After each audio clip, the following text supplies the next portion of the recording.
Friends, welcome back to my channel Risha Smart and Smile. ఈరోజు మన ఛానల్లో ఎగ్ రైస్ని ఏ విధంగా ప్రిపేర్ చేసుకోవాలో చూద్దాం ఫ్రెండ్స్. ఈ ప్రాసెస్లో కనుక చిన్నపిల్లలకి చేసి పెట్టినట్లయితే వాళ్ళు చాలా ఇష్టంగా తినేస్తారు ఫ్రెండ్స్. మరి ఇంకెందుకు ఆలస్యం, వీడియోలోకి వెళ్ళిపోదామా? ముందుగా స్టవ్ ఆన్ చేసుకుని స్టవ్ పైన ప్యాన్ పెట్టుకుందాం. ప్యాన్ హీట్ అయిన తర్వాత ఇందులో ఒక 2 టేబుల్ స్పూన్స్ వరకే ఆయిల్ని యాడ్ చేసుకుందాం ఫ్రెండ్స్.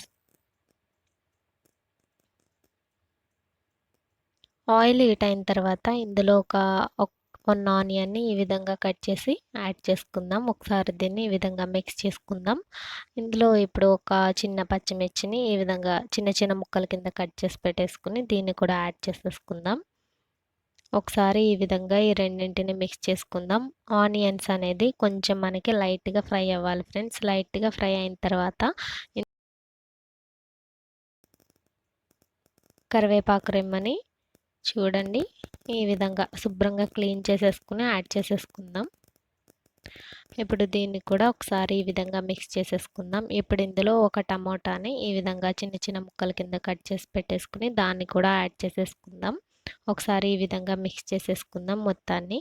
మీ దగ్గర క్యాప్సికమ్ ఆర్ క్యారెట్ ఏ వెజిటేబుల్ ఉన్నా పర్వాలేదు, దాన్ని కూడా యాడ్ చేసుకోవచ్చు ఫ్రెండ్స్. నేనైతే సింపుల్గా టమాటాతో చూపిస్తున్నాను. ఇప్పుడు దీనిపైన 1 మినిట్ మూత పెట్టేసుకుని చూడండి, 1 మినిట్ తర్వాత మూత తీసి చూపిస్తున్నాను. మనకి టమాటాలు అనేది బాగా మగ్గిపోయినాయి. ఒకసారి ఈ విధంగా మిక్స్ చేసుకుని ఇందులో ఇప్పుడు అల్లం వెల్లుల్లి పేస్ట్ని ఒక 1/2 టీ స్పూన్ వరకే యాడ్ చేసేసుకుందాం. మనము చిన్న పిల్లలకి ప్రిపేర్ చేస్తున్నాం కాబట్టి మనకి స్పైసీనెస్ కూడా ఎక్కువ లేకుండా మనము లైట్గా ఈ విధంగా అన్నీ తక్కువగా వేసుకుందాం. ఇందులో ఇప్పుడు 1/2 టీ స్పూన్ మసాలా, ఒక 1/2 టీ స్పూన్ బిర్యానీ మసాలాని యాడ్ చేస్తున్నాను.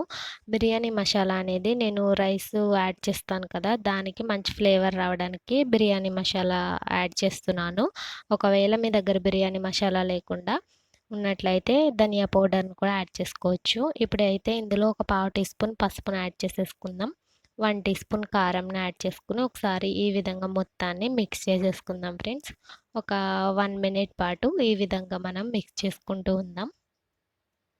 ఇప్పుడు ఇందులో 1 టీ స్పూన్ వరకు సాల్ట్ని యాడ్ చేస్తున్నాను నేను. మీ టేస్ట్కి సరిపడా సాల్ట్ని మీరు యాడ్ చేసుకోండి. నేనైతే 1 టీ స్పూన్ యాడ్ చేస్తున్నాను. రైస్ యాడ్ చేసిన తర్వాత ఇంకా తక్కువగా ఉంటే నాకు తర్వాత యాడ్ చేసుకుందాం అనేసి. ఇప్పుడు ఇందులోకైతే నేను ఒక 3 ఎగ్స్ని తీసుకుంటున్నాను ఫ్రెండ్స్. చూడండి, చూపిస్తున్నాను కదా, వాటిని ఇప్పుడు 1 బై 1 ఇందులోకి యాడ్ చేసేసుకుంటున్నాను.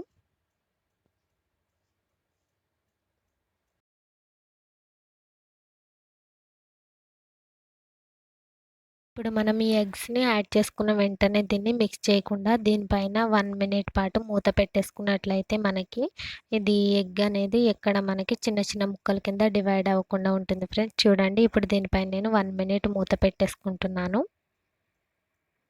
1 మినిట్ తర్వాత ఇది మూత తీసి చూద్దాం ఫ్రెండ్స్. చూడండి, మనకి ఆవిరిలో మనకి లైట్గా సైడ్లో నుంచి మనకి ఎగ్ అనేది కుక్ అవ్వడం స్టార్ట్ అయిపోయింది కదా. మనం స్లోగా ఈ విధంగా మిక్స్ చేసుకోవాలి. మన మసాలాలన్నీ ఎగ్లో కలిసే విధంగా మనము ఆనియన్ అండ్ టమాటాతో మసాలా ప్రిపేర్ చేసుకున్నాం కదా, అది ఎగ్లో కలిసే విధంగా స్లోగా కుక్ చేసుకున్నట్లయితే చూడండి మనకి కొద్దిసేపటికి ఇలాగ అయిపోతుంది. ఇప్పుడు ఇందులో 1 కప్ వరకు రైస్ని యాడ్ చేస్తున్నాను నేను. 3 ఎగ్స్కి 1 కప్పు రైస్ పడుతుంది. చూడండి ఫ్రెండ్స్, ఒకసారి ఈ విధంగా పూర్తిగా మనము మిక్స్ చేసేసుకుందాం, ఎగ్ అనేది మనకి ఈ రైస్కి పట్టే విధంగా.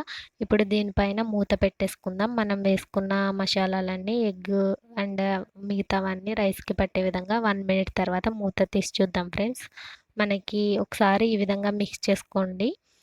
మొత్తం మనకి పూర్తిగా కలిసిపోయింది ఎగ్ అనేది ఇందులో. ఇప్పుడు నేను ఇందులో సాల్ట్ని యాడ్ చేసుకుంటున్నాను. అంటే నాకు సాల్ట్ కొంచెం తక్కువ అయింది టేస్ట్కి, నా టేస్ట్కి. ముందుగా చెప్పాను కదా, నేను కొద్దిగా సాల్ట్ యాడ్ చేసుకున్నాను, రైస్లో యాడ్ చేసుకుంటాను అనేసి. సో నాకు టోటల్గా 2 టీ స్పూన్స్ వరకే సాల్ట్ అనేది పట్టింది ఫ్రెండ్స్. ఇప్పుడు ఇది మనకి రెడీ అయిపోయింది ఎగ్ రైస్. దీనిపైన కొత్తిమీర తరుగుతో గార్నిష్ చేసుకుని స్టవ్ ఆపేసుకోవడమే ఫ్రెండ్స్. చూసారా, చాలా సింపుల్గా మనకి ఎగ్ రైస్ అనేది రెడీ అయిపోయింది. ఇదే ప్రాసెస్లో కనుక మీరు కూడా ఎగ్ రైస్ని రెడీ చేసినట్లయితే చాలా బాగుంటుంది ఫ్రెండ్స్. ఎస్పెషల్లీ పిల్లలకి పెట్టడానికైతే చాలా బాగుంటుంది.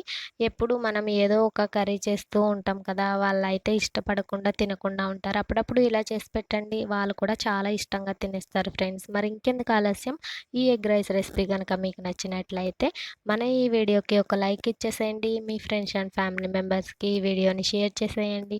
కామెంట్ సెక్షన్‌లో ఏ విధంగా వచ్చిందనేది కామెంట్ చేసేయండి. ఇప్పటి వరకు మన ఛానల్‌ని చూస్తూ సబ్స్క్రైబ్ చేసుకోకుండా గనక ఉన్నట్లయితే సబ్స్క్రైబ్ చేసేసుకోండి friends. Thank you for your watching.